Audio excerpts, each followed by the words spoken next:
146. Êxodo 40 e Números 10.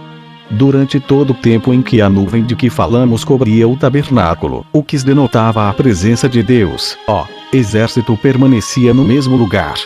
Quando a nuvem se afastava, mudava-se o acampamento. Moisés inventou uma espécie de trombeta de prata, feita como vou dizer.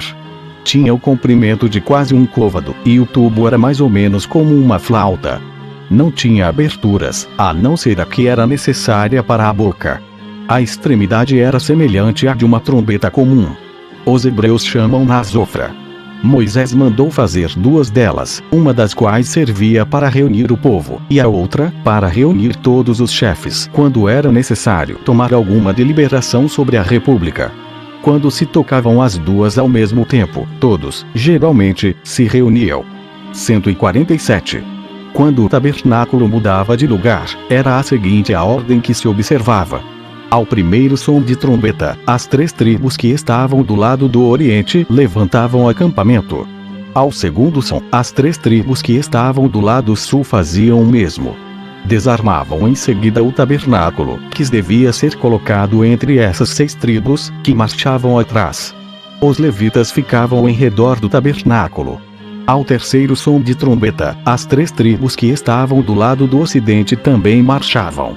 E, ao quarto som de trombeta, as 3 que estavam do lado do setentrião seguiam-nas. Serviam-se dessas mesmas trombetas nos sacrifícios, tanto nos dias de sábado quanto nos outros.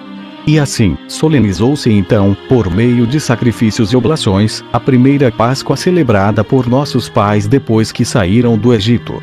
Capítulo 12. Murmuração do povo contra Moisés e o castigo que Deus lhes impõe. 148. Números 11.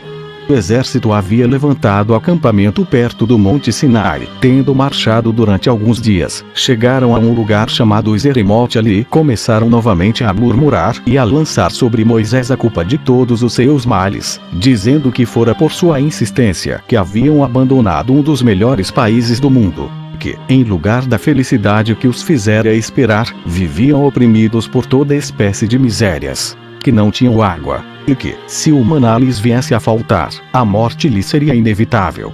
Acrescentavam várias outras injúrias contra Moisés. Mas um dentre eles declarou que não deviam esquecer assim os favores que lhe deviam, nem desesperar do socorro de Deus. Tais palavras, em vez de acalmá-los, irritaram-nos ainda mais, e aumentaram a murmuração. Moisés, sem se admirar de vê-los tão injustamente revoltados contra ele, disse-lhes que, embora não tivessem razão alguma para tratá-lo daquele modo, prometia obter de Deus carne em abundância, não somente para um dia, mas para vários. E, como não quisessem acreditar nele e alguém lhe perguntasse como poderia dar de comer a tão grande multidão, respondeu-lhe: vereis logo que nem Deus nem eu, que somos tão pouco considerados por vós, deixaremos de vos ajudar. Apenas acabara de dizer essas palavras, todo o acampamento ficou coberto de codornizes, de que cada qual tomou quanto quis. Mas Deus não deixou de castigá-los imediatamente, pela insolência e pela maneira injuriosa com que haviam tratado seu servo. Isso custou a vida a vários deles, o que fez com que se desse a esse lugar o nome que tem ainda hoje, Chibrotaba, isto é, sepulcros da concupiscência. Ou Azirote. Ou Kibrote Atavá. Capítulo 13. Moisés manda explorar a terra de Canaã. Murmuração e sedição do povo por causa do relatório que lhes foi feito. Josué e Calebe falam generosamente de Canaã. Moisés, da parte de Deus, anuncia-lhes que, como castigo pelo pecado, eles não entrariam na terra que ele lhes havia prometido, mas que somente os seus filhos a possuiriam. Louvor de Moisés, a extrema veneração em que sempre viveu e como ainda é venerado. 149. Números 13 e 14.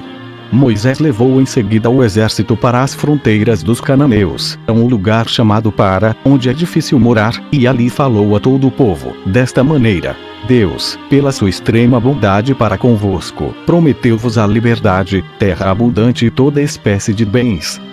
Agora desfrutareis uma e logo outra, pois acabamos de chegar à fronteira dos cananeus, dos quais nem os reis, nem as cidades, nem todas as forças unidas juntamente nos poderão impedir o usufruto do efeito de suas promessas.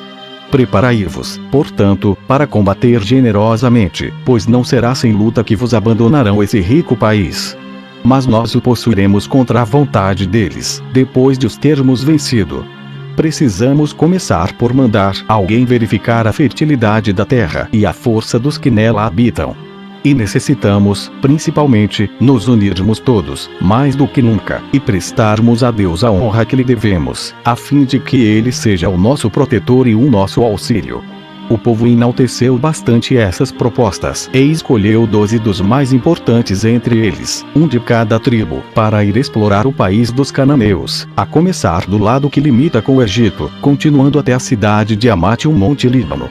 Empregaram 40 dias nessa viagem e, depois de considerarem bastante a natureza do país e de estarem muito particularmente informados da maneira de viver dos seus habitantes, fizeram uma relação do que tinham visto e trouxeram frutos daquela terra, cujo tamanho e beleza animaram o povo a conquistá-la. Mas, ao mesmo tempo, todos esses enviados, exceto 2, desanimaram o povo pela dificuldade da empresa, dizendo que era necessário atravessar grandes rios, muito profundos, escalar montanhas quase inacessíveis, atacar cidades muito fortes e poderosas, combater os gigantes com que se haviam deparado em Hebron e que nada haviam encontrado de tão temível depois de haverem saído do Egito. O medo desses homens passou assim do seu espírito para o do povo, que perdeu a esperança de obter um feliz resultado em tão difícil empreendimento. E então voltaram às suas tendas, com as suas mulheres e filhos, para lastimar a sua desgraça. O sofrimento e o desânimo levou-os mesmo a dizer que Deus lhes fazia muitas promessas, mas que não viam os resultados. Insurgiram-se ainda contra Moisés, e passaram toda a noite a clamar contra ele e contra Arão. E, logo que raiou o dia, reuniram-se tumultuosamente, com o intento de apedrejá-los e de voltar para o Egito.